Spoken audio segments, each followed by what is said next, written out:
All right, greetings everybody, and welcome to week number 6. That is right, week number 6. That's 5. That's 1. That is 6 of your 9443 class, which is your academic libraries class. As always, I'm your professor, Dr. J.S.K. Austin, and what we are going to do this week is it's going to be a state of the course update, probably a very quick one, and then I'm going to tell you all a little bit about residency programs in academic libraries and share a little bit of information about those with you. I am an alumnus of a academic library residency program, and it worked wonders for me. I would say that they have varying degrees of effectiveness for people as far as good or bad with the experience, but mine was an overall good experience. Some people have overall bad experiences with their residencies, but I want to make sure that you all just know even what a residency is. So that's what we're going for today.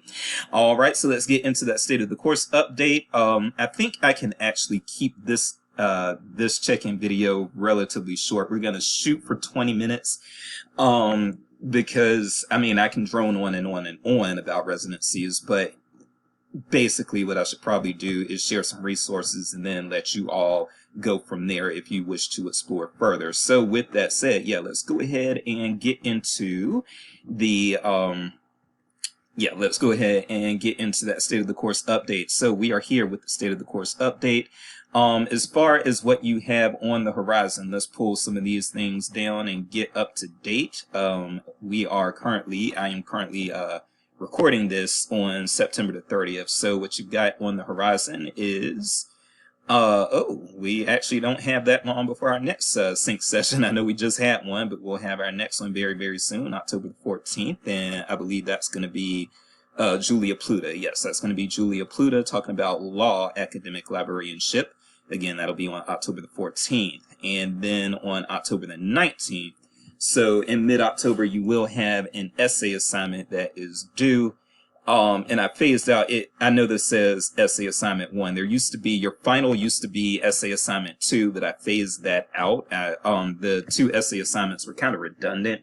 And honestly, I didn't like grading the finals and the students didn't like doing them. So I've actually phased that out and replaced it with the job comparison final that you all have now. Okay, so that's something that's going on there. There's nothing until October the 19th. You really don't have anything out of the ordinary. Again, you do have that sync session and that attendance will be mandatory, but nothing out of the ordinary there. I will be getting your website reviews graded when I can. Right now I'm actually doing some grading in the other classes and I'm coming back to this one. You know how it is. I'm sure you all know that this isn't the only class I teach, so there were assignments due in the other classes too, and I am kind of grading around in those. So I will get caught up with the grading in this class. I will be grading throughout the week and hopefully I will be caught up at the end of the week. But that is pretty much it. Right now your discussion board posts all look pretty good, at least as far as I've graded them up to at least, and so there's nothing that needs to be corrected there, and there are no outstanding items that I know of. Let me just go ahead in here. I haven't gotten any questions about the class from any of you all. Let me just make sure in my messages. Let me just make sure. I don't see questions and concerns there. So it looks like everything is good and it looks like you all are good. And so that is actually it with the state of the course update. And so we can go into talking a little bit about residencies right now. So we're going to pause this and do that. Give me one moment.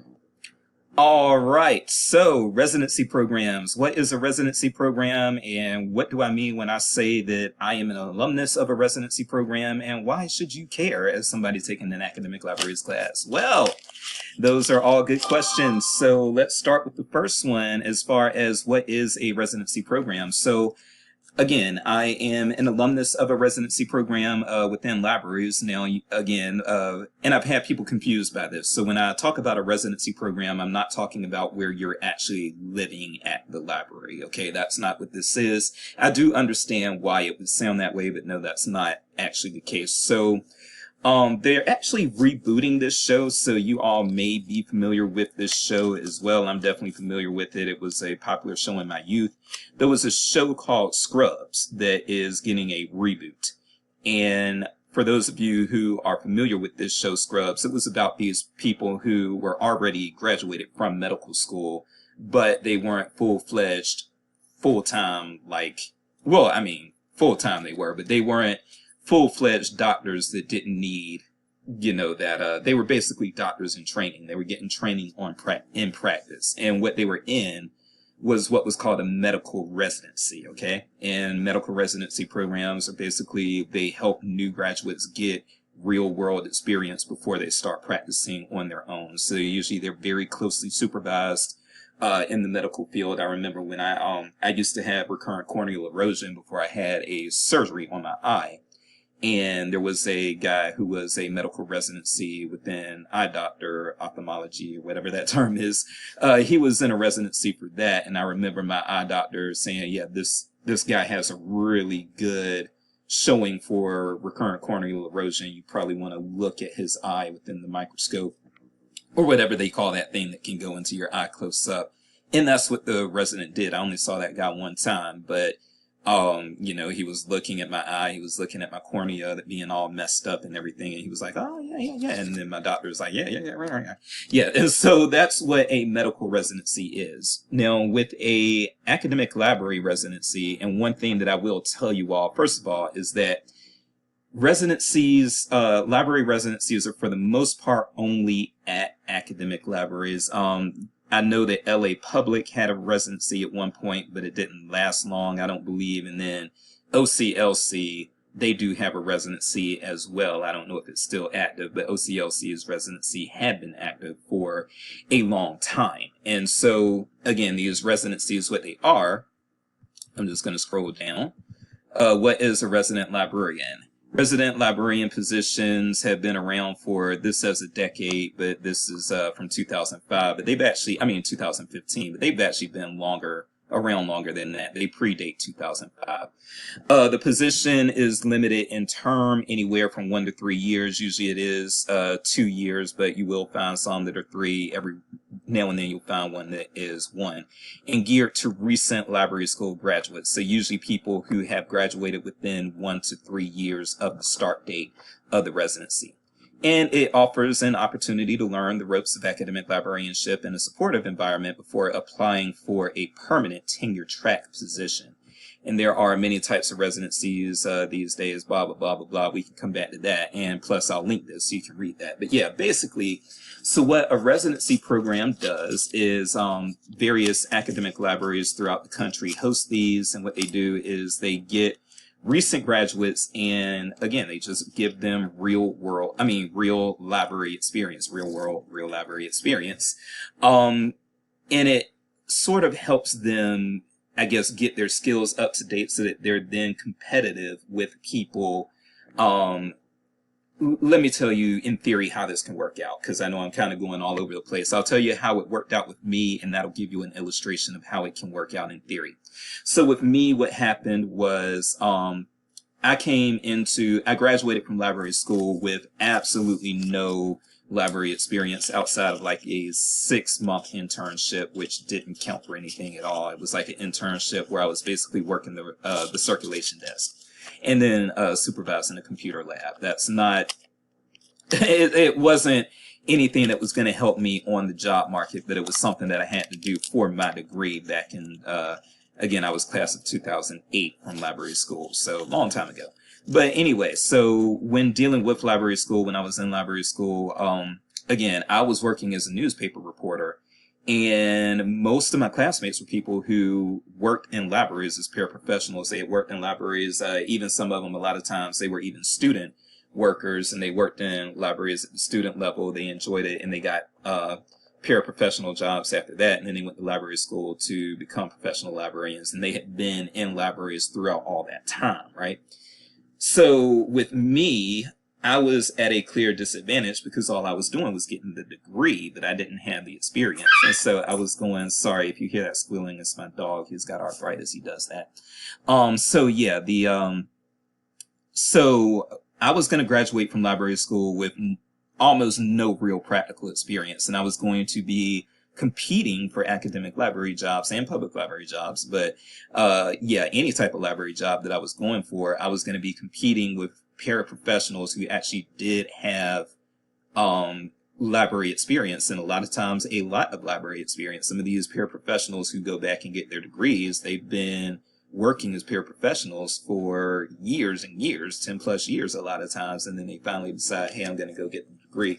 But a lot of times, and this is going to be the case with some of you in this class as well, a lot of times what happens is when people have been working in libraries for that long, they start picking up the skills that professional librarians have. A lot of paraprofessionals, and some of you, this is the case for some of you probably, a lot of paraprofessionals do professional level work.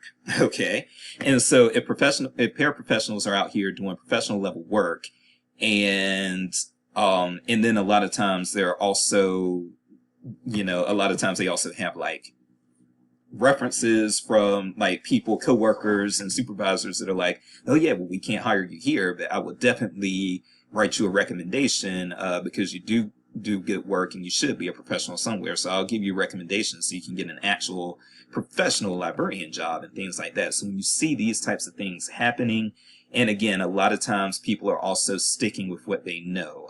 They will find people who, like, they might meet a paraprofessional at a state conference or at a professional development event or something like that, and they'll remember that person, and then that person again has some experience and that sort of thing, so that's who they're likely to hire. So when you have people like me who come into libraries with absolutely no library experience at all, and we get our degree and we're trying to compete with people who have the library experience, it's not pretty a lot of times, because those people who are the paraprofessionals, they're going to usually win. So what happens? What can we do to remedy that situation? Well, one of the things that people started doing were these residency programs. And what they would do a lot of times is they would target the librarians who didn't have that much professional experience. People like me, again, I came into a library, into a residency where they were going to train me from the basics on up, because I didn't have the least bit of experience. And so in order to do that, there did need to be a just dedication. I needed a library to be dedicated and supportive of me. I needed actually a university administration even that had some support for the residency program, and most university administrations do have support for their residency programs and that sort of thing. Just they see those as innovative things that they can do to kind of, satisfy the trustees, get a little bit of positive press for the university and things like that. So, these things kind of even out the playing field. And I will say that in my experience, my residency was at the University of North Carolina at Greensboro, and it was a 2-year residency. And when I got off that 2-year residency, by the time I was done, yes, I was able to compete with people who had been paraprofessionals for these professional jobs. Now, my second job, I didn't go from my residency into a academic librarian job, which is what the residencies are usually tailored and geared to do. That's usually the goal, is to keep you within academic libraries, because that's where your training comes. But for me, it just made more sense after I got through with the residency. It made more sense for me to stay kind of local. I went from Greensboro to Winston-Salem. Anybody who's familiar with North Carolina, those two cities are in what they call the triad. They're not that far apart.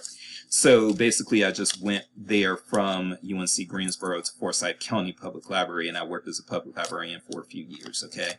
But for the most part, when you are in an academic library residency, the goal is to keep you in academic libraries. That's what your coworkers and colleagues in the residency are going to try to do. Now, there are some things that are worth mentioning. First of all, what happens in a residency, what happens in this 1 to 3 year thing that you may be a part of. What happens in the residency a lot of times, especially if it's a 2 or 3 year residency, but not so much the case with a 1 year residency. But with a 2 or 3 year residency, what you typically have are a first year or a first year and a half where the resident rotates throughout different departments at the academic library. So for me, I had 3 rotations my first year. I was part of a 2-year residency, and so I had 3 rotations my first year. My first year, I started in reference, and then I always did reference a little bit, no matter what I was going to do. That's why they started me in reference. Then I had cataloging and technical services for 4 months. And then I had archives and special collections for 4 months. So that was my first year, 4 months in reference, 4 months in technical services and cataloging, and 4 months in special collections and university archives. Then my second year, I was supposed to choose one and then get really in-depth experience and complete a project in that. And so the one that I chose was, I actually ended up choosing cataloging, because at the time I didn't think that I really had the skills to do the public services work. Now I do realize that that's where I should have been all along, and cataloging really wasn't what I should have been concentrated on. But the residency gave me a chance to see that I was not meant to be a cataloger, so that still ended up being helpful. So yeah, again, so I got to see how, like, more so really than anyone who wasn't on the administrative team, I got to see how the library worked, because I talked to everyone. I rotated in certain departments, so everybody knew me because I was in everybody's department. And then also I was asked to help with a few internal documents, and also asked to write a journal article about my experiences as a residency, and I did both of those things. So that also helped me get basically bridges. It helped me build bridges between myself and the various departments. So I was actually very well connected. I knew how UNCG's Jackson Library actually operated. There was no way for me not to know because of everything that I was exposed to. And yeah, it was just a great way for me to get foundational knowledge of how libraries actually worked in practice after I got a lot of the theoretical stuff and a lot of the side stuff within library school. Okay. So again, that was my advantage to being in the residency program. And yes, I was able to always maintain, I always had professional level jobs in libraries. I never had to work as a paraprofessional. Some people, again, if they don't have the experience, they can earn the degree and still end up just in paraprofessional jobs for the rest of their lives or the rest of their careers. I've known people who that happened to them, but that didn't happen to me. Even though I did take a pay cut to go from UNC Greensboro to Forsyth Public Library, once again, the term limited, that residency, all residencies are term limited. Okay. And so once that term limited position ended, then I needed a permanent full-time job, which residencies, by the way, are full-time jobs. They're full-time, temporary full-time jobs. But yeah, after that, I went into Forsyth County Public Library, and I did have to take a pay cut because the public libraries typically don't pay as well as academic libraries, but I was still in a professional position, and I was able to maintain that even through my other library jobs. Coastal Carolina, Midlands Technical College, and UMKC, all of those, I also had professional librarian rank. And now I don't think that this holds as true today as it used to, because this was advice 20 years ago that I was getting really, really strongly, but I don't see it as much nowadays, so I'm wondering if it's not as much of the case.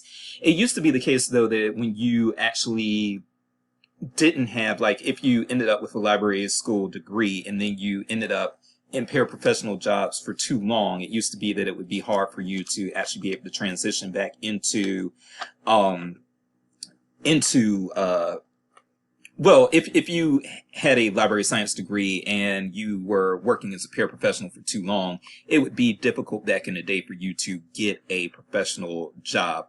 People would be wondering, okay, this person has had a library science degree for 3 years, for 5 years, for however long, and they're still working as a paraprofessional. Why haven't they moved into the professional? So that is something that I want you all to be mindful of when you do complete a residency. If you decide to go into residencies, if you complete one, then you're not necessarily going to want to just accept whatever. If you go from, again, residencies are considered professional. They're considered full-time, temporary professional.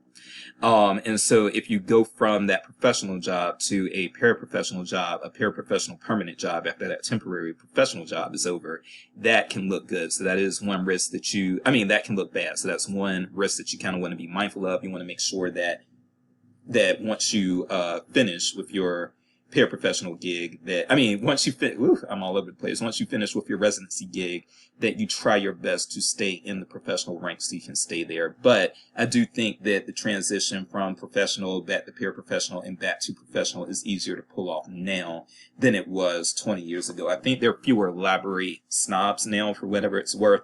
A lot of people, I remember when people would be kind of uppity about the fact that, oh, I have the master's degree, so I'm better.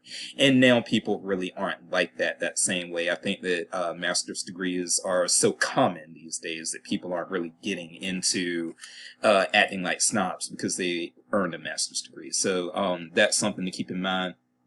As far as disadvantages that can pop up with residencies, first thing I want to say is that unfortunately, a lot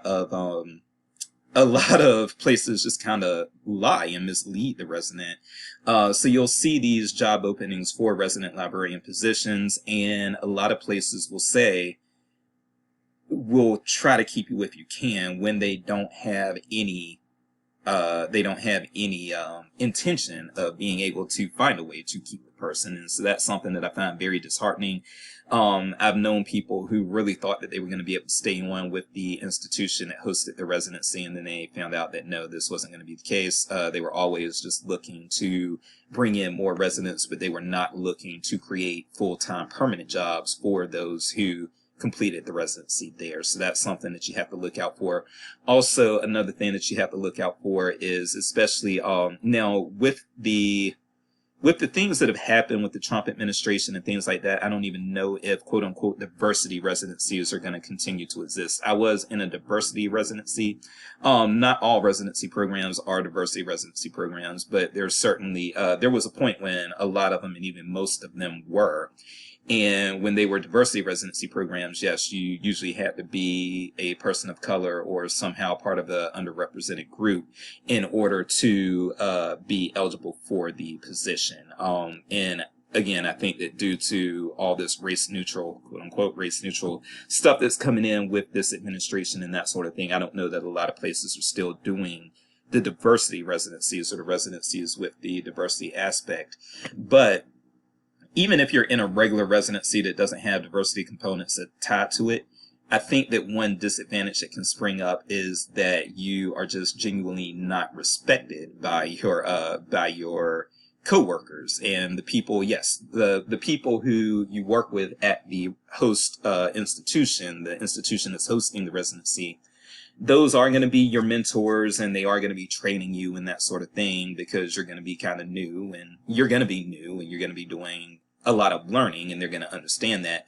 But these people are your coworkers just as much as they are mentors and that sort of thing. But what ends up happening is a lot of people will get jealous of the resident, because when you are a resident, again, you don't have a permanent position, and so you are kind of at a disadvantage. But when you're there for that brief amount of time, for that 2 or 3 years or whatever, a lot of times you do get special benefits. You can get things such as increased professional development funds, because what they want to do is send you out so that it looks good for the host institution if you step up. So if you leave the residency and you get a better job after the residency, okay? A job where you get paid more, a job that has more clout, more status, blah, blah, blah. So, because of that, they're going to shop you a little bit. So yeah, you'll get increased professional development funds so that you can go travel and meet people, so that you can go to trainings and that sort of thing, so that you can be ready to get the better job once you were done with the residency. But the thing is, those extra benefits, a lot of times the full-time permanent employees, and especially if they are paraprofessionals who have been loyal for a long time but still have very limited professional development resources, a lot of times they can be very jealous and therefore very hostile to the resident. Another drawback is this intern thing. So there are times, I call it the intern factor. So a lot of times on these residencies, people will go about, they'll basically go about. Yeah, so you can have that jealousy and that hostility, and then when it comes to the intern factor, is what I like to call it. A lot of times what a lot of libraries will do is, instead of giving the resident the professional level work that's going to make them marketable and get them to the next step after the residency is over, a lot of times what some residencies will do is they will assign busy work to the resident, or they will give the resident the work that nobody else wants to do, right? And that's, again, not a good way to go about it. You're dealing with a new professional, first of all, so a new professional doesn't need to be just handed off all the work that nobody else wants to do, because that could be the work that, that could be the least desirable work within libraries. And then if all you give the resident is the least desirable work within libraries, then this person who is a new professional, that's all they see. And so they may develop a dislike for library work, and then they might decide to not stay in libraries after the residency is over. And that is a waste of residency resources because once that person leaves, then all of the time, all of the money, and all of the training that was invested into them, if they leave the profession, then that just goes. It's wasted. Okay, so you don't give them busy work like they're some intern, or some work that everyone else doesn't want to do like they're an intern. Then also, the work, again, has to be professional level work. So a lot of times interns are doing not professional level work, but a lot of times interns are doing internship work. First of all, interns they're not considered professional. They're also usually not full-time. They're usually part-time. And I've never heard of a 2-year internship. Usually internships are like a semester or a year. Okay. So yeah, when you call these people, I've seen where residents get called interns, and I've actually been called an intern as a resident. And what you see when that happens is that people also assign them intern level duties, and giving a resident intern level responsibilities might help them compete against other people who don't have that much experience, but it's not going to help them compete with somebody who's been a paraprofessional for a number of years. Okay. So you have to give your resident professional level work. A lot of times, residencies will also make their resident like complete some sort of capstone or something like that, or some sort of project, or write a journal article or research article. In that way, that person also has a deliverable, something that they can point to when they're on job interviews. Okay. All right. So, that's the basic gist about residencies. Now, I've actually done a full dissertation on residencies. So if you have any questions about residencies, because I got to keep this under 30 minutes, and I hope you sped it up. But yes, that is the gist. And if you have further questions about residencies, I can talk about residencies for days, because again, that was my research area at one point. So I am going to leave you all with 4 links. I'm going to show you all what those links are right now. And that way, and I'll still be able to close this video in under 30 minutes. So this is a brief little article right here that just tells you about residencies, what they are, what you can expect, the value of them, blah, blah, blah. But it does it in a very good nutshell so that you can go ahead and just read this really quickly and not have to invest a whole lot of time in it. Okay, some other things, other resources. This is my dissertation. It's free to download. So again, my dissertation was on residencies, causes of satisfaction and dissatisfaction for diversity resident librarians, a mixed methods study using Herzberg's motivation hygiene theory. So yeah, I did that.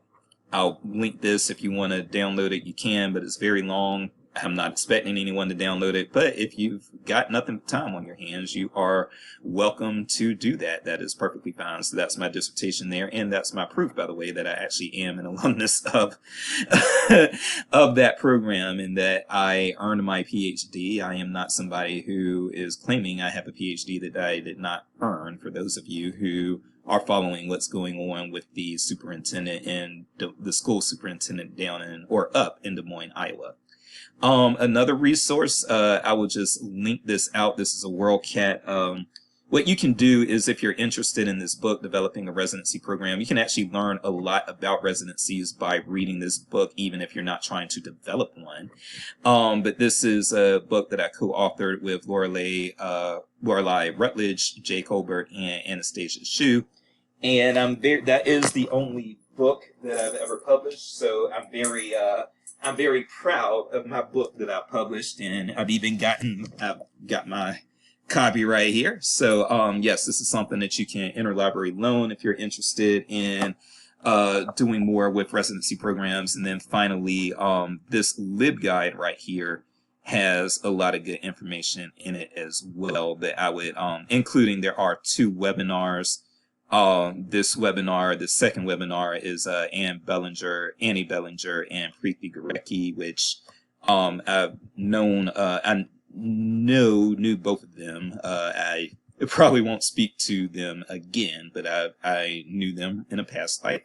And then also here I know a few of these people. Again, Just to keep it real with you, as far as diversity initiatives are concerned within libraries, I've been doing that for a long time, and I've made friends and enemies on the residency circuit.